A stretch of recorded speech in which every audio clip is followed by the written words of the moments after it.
Hi, I'm Chris Clark, President and CEO of the Queen Creek Chamber of Commerce. Welcome to Meet the Candidate. Today we're joined by Pinal County Supervisor Mike Goodman. Mike, thanks for being here today. Well, it's been my honor, and I appreciate the opportunity to be here and speak with our fine citizens here in our community. Why don't you tell us a little bit about yourself? Oh gosh, where do I start? You know, I'm number 6 of 10 kids actually. I'm number 6, right in the middle. Well, if you can have a middle there. My mom and dad they were 3rd and 4th generation Arizonans. So that makes me 5th on my mom's side and 4th on my dad's side. My mom is from the northern Arizona, the Brimhall family. That have deep roots here in the state of Arizona. And then my dad is from southern Arizona, from the St. David area, Cochise County area. And so, I've actually lived in both of those counties besides here and Maricopa County. And you know, it is true, you can't get away from your family members no matter what, especially with those kind of deep roots. And so no matter where I went, I was always being looked after and looked over and was called on the carpet whenever needed to be. So, but yeah, born and raised in Mesa. I went to Mesa High until my senior year. I was the first graduating class from Mountain View High School. Go Torals. And you know, what else can I say? I have farmed over the years. I've had a few businesses over the years. I've had a mechanic shop, tire shop. Worked close side by side with my dad. He was pretty much self-employed his entire life. Up until the latter parts of his life, he was the Justice of the Peace in East Mesa. And I think that's where I begin to really recognize and see the value of some of our local leaders that step up and do service. Dad was a very good Justice of the Peace. In fact, I still hear people today talk about how fair and honest and good he was, and that he treated them right. A lot of individuals. He started a program called the Arizona Youth Rough Riders that was working a lot with a lot of our youth that were in troubled times that would come to his court, and he'd put them through this program, and it was an adopt a horse program. So I watched my dad in action over the years in those type of areas, kind of, I think, helped prepare me for this time at my point in my life to where I could actually get in and help out our community in a way that has been very effective.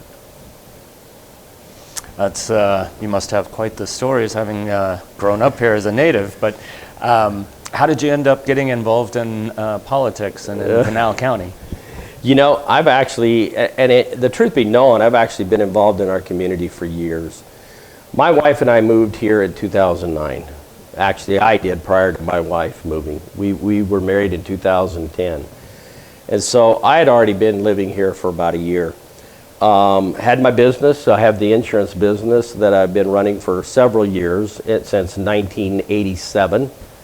And so there's a lot of things that we were able to do. Whenever Alice and I first got married, because of some of my farming that I've done in the past, and between us we have 12 kids, and some of our kids, seeing the necessity to blend a family together, we thought, you know what an opportunity. Some of them wanted to farm, they wanted to get back into it, they had kids that were being raised, and they wanted to give them the experience of doing some good old hard work.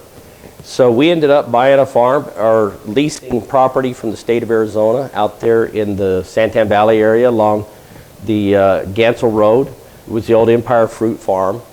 And over the course of several years there, or 2 or 3 years, we did a lot of cleaning up on the old fruit farm, hired a lot of our local residents, their kids, a lot of youth groups to come out and to help clean up. So as far as being involved, and that's really what, in my opinion, of a good servant in the community is somebody that has been invested and had some time there and had a period of actually improving that part of our community, and that's why I did it. When I came to me, there was a lot of needs as a farmer, especially in the area where I was at, driving up and down these roads like everybody else that's lived out here for years and being frustrated by the traffic, and then leaving our community just to come over into Queen Creek. No offense to my buddies here over at Queen Creek, okay? Don't get offended by this. But the fact that, you know, that we don't have those things over there. at that point. And so there was a lot of need of being able to do that, which caused me to get into this. As several individuals said, you know, you might want to consider this. I was at a point in my life, my wife and I both were, that had gotten out of the farming, and literally when we bought that farm, we bought the farm. Okay, it pretty much put us into the grave financially, emotionally, physically, and everything else. But you know, we can look back at that. We can look at the great experiences that we learned from it. More than important than anything else is the strength that it came to my wife and I in a relationship, but then also to our family. My grandsons and grandkids still talk about the experience out on the farm and the things that they learned. You cannot, those type of memories, you can't force those on people. They have to be learned. They have to be experienced. And so I would never trade any of that for anything. So moving forward, here I have been in this position now for the last 3.5 years, wanting to do the things that I felt a necessity to do, looking at some of the areas where we needed improvement upon it. So for the last 3.5 years, we've just jumped right into this head first in a lot of different areas to be able to improve our community from where it was to where it is today. And why don't you tell us a little bit about the County Board of Supervisors? Some people may not be as aware of those situations, particularly those that have moved from somewhere else. So what do you oversee on a regular basis? You know, as a county supervisor, our responsibility is for the health and safety of the public. We have a public health department in our county.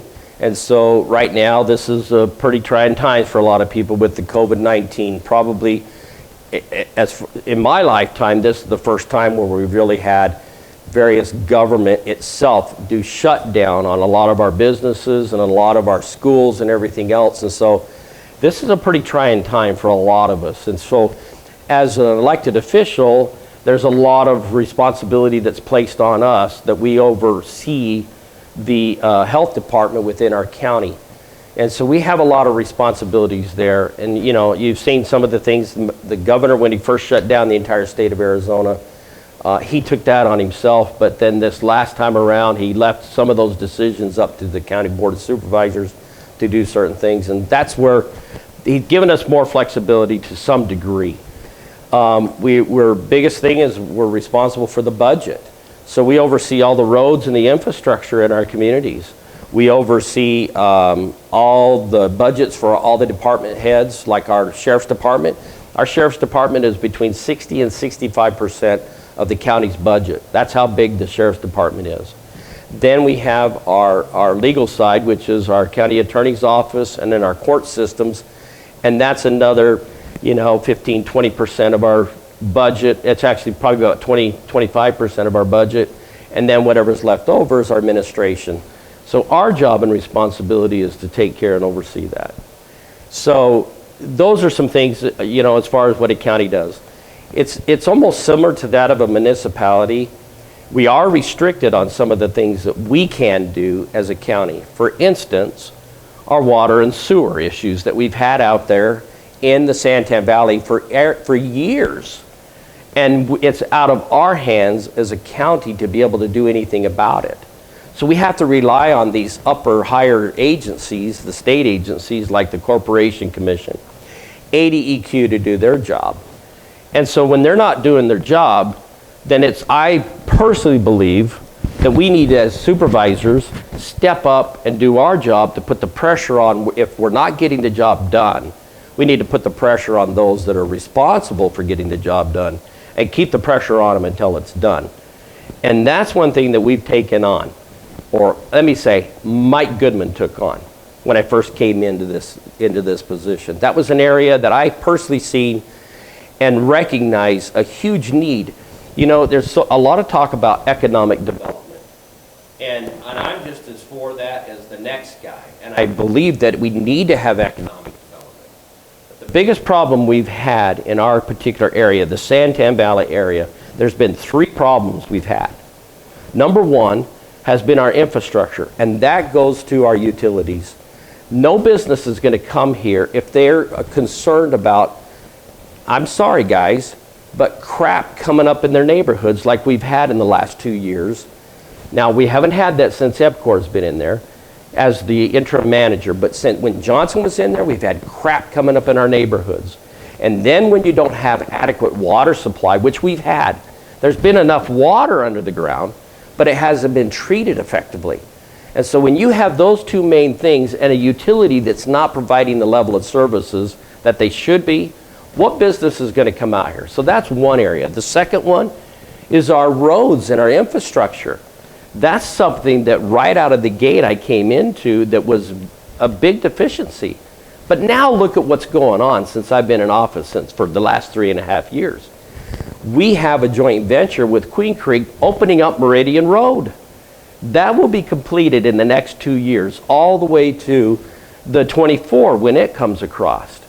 Now that's a huge feat because that gives us another northbound road that will connect us to a freeway out of Santan Valley.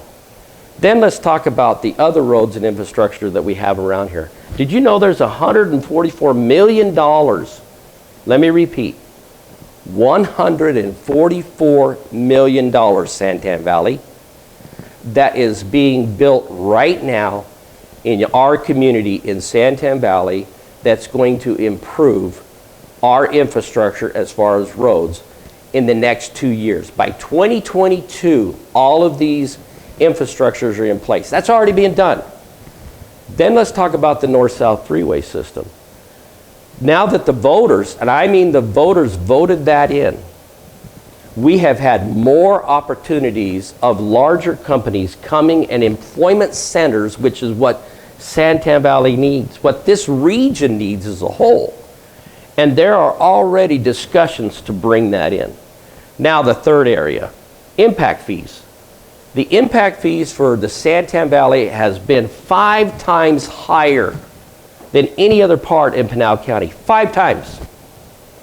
Since I've been in office, we've been fighting to get that reduced. Guess what? That's being reduced. Home Depot, that has had property there in the Santan Valley area for 16 years, is back at the table. Why? Because their impact fees will be reduced by over $1 million. And that's why they're back at the table right now, having discussions on bringing Home Depot to Santan Valley. Now that was one of the things that I promised the voters that I would do, bringing more industry and employment opportunities and retail to this area and to this region. And I'm fulfilling that. I promised new roads and infrastructure. That's happening today as we speak. People's frustration out on the road right now is because of the construction that we're doing on the roads. And then the other part that I've been able to deliver is the fact that we've got major roads. And then what about reduction in primary property taxes? For every year that I've been in office, we've been reducing the primary property tax on our residents, which has resulted in almost $22 million savings to our taxpayers.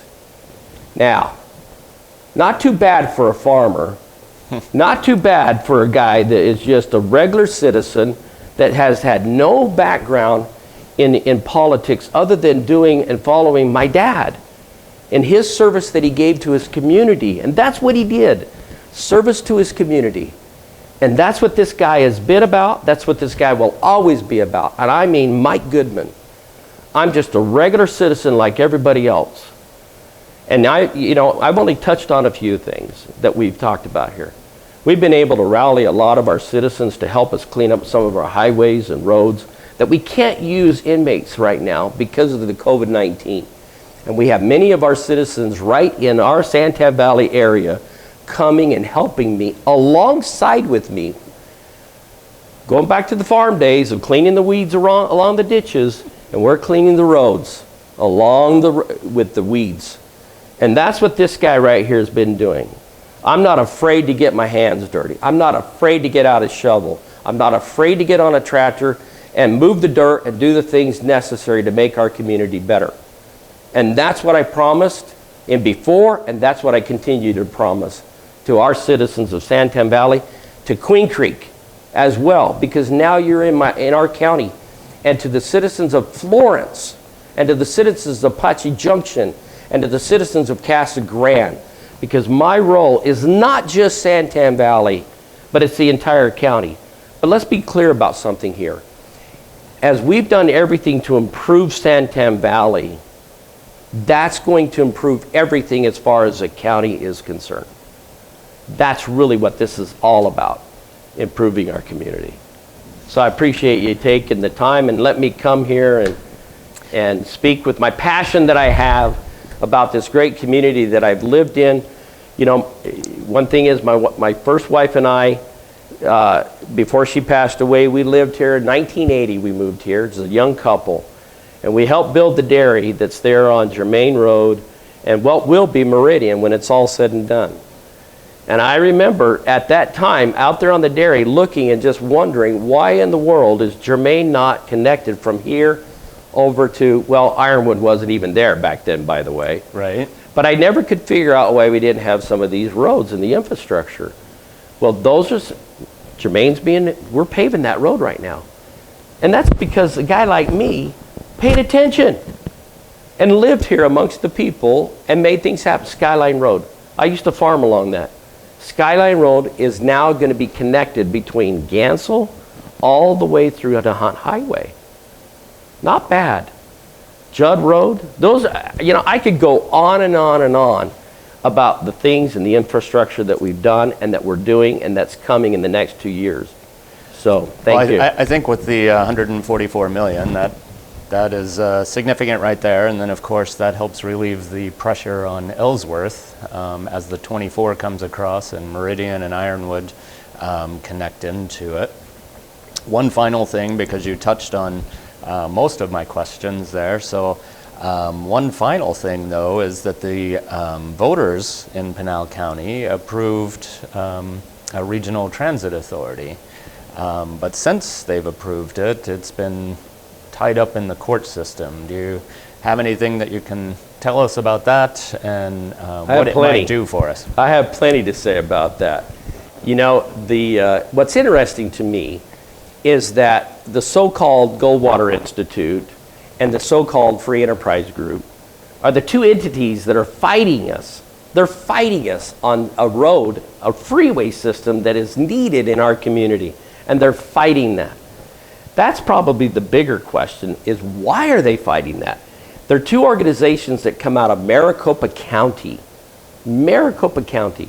Look at all the growth and the infrastructure and everything that's happening in Maricopa County. And our county, Pinal County, is sandwiched between the two. Now, is this a conspiracy theory? Who cares?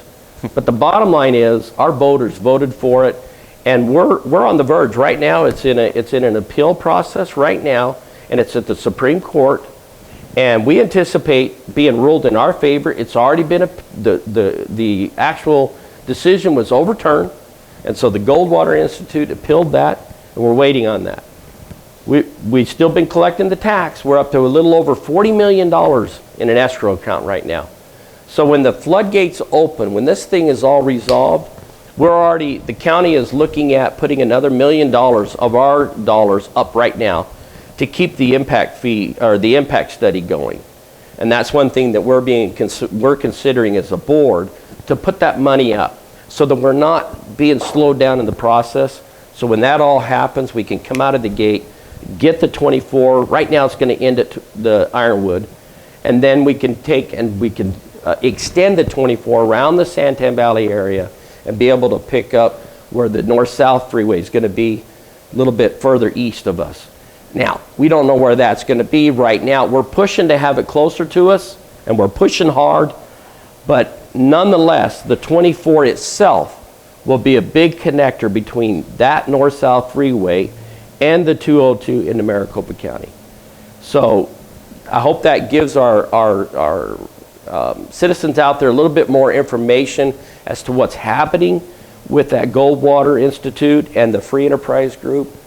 I wish that they were more active involved in helping the smaller businesses where they should be, and helping them wade through a lot of the problems right now, especially our smaller businesses. They seem to be targeted with the COVID-19 and things like that.